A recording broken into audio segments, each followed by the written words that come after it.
এটা হচ্ছে মাছের অ্যাকোয়ারিয়াম নন্দনকানন। আমরা বেড়াতে এসে মাছের অ্যাকোয়ারিয়ামের মধ্যে ঢুকেছি। দেখতে পাচ্ছ তোমরা নানান রকম মাছ আছে। এসব মাছ আগে কোনোদিন দেখিনি।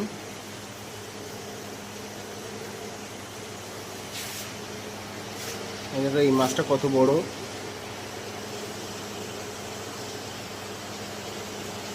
অনেকটা কুমিরের মতন মুখ মাছটা, অনেক বড় মাছ।